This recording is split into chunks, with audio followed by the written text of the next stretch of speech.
மாணிக்க மரம். சன்விகாவின் அற்புதக் கதை. சன்விகா என்னும் சிறிய பெண் தனது தாத்தாவுடன் ஒரு சிறிய கிராமத்தில் வசித்தாள்.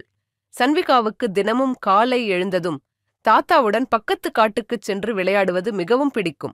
ஒரு நாள் சன்விகா காட்டுக்குச் சென்று நடந்து கொண்டிருந்தபோது ஒரு அழகான சிறு மரம் காணப்பட்டது. அதன் கிளைகளில் பல வண்ணமிகு பூக்கள் இருந்தன. சன்விகா அப்போதைக்கும் அத்தகைய மரத்தை பார்த்ததில்லை. தாத்தா, இந்த மரம் என்ன மரம்? இதன் பெயர் என்ன என சன்விகா கேட்டாள். தாத்தா மனமகிழ்ந்து, சன்விகா, இது ஒரு மிகப் பழைய மரம். இதன் பெயர் மாணிக்க மரம். இதன் பூக்கள் மிக அரிதானவை.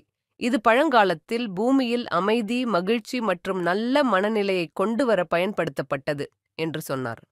சன்விகாவுக்கு மரத்தின் அழகு மேலும் திரும்பி வந்தது.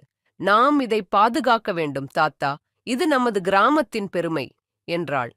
அந்த நாளிலிருந்து சன்விகா மற்றும் அவரது தாத்தா அந்த மரத்தை தினமும் சென்று பராமரித்து வந்தனர்.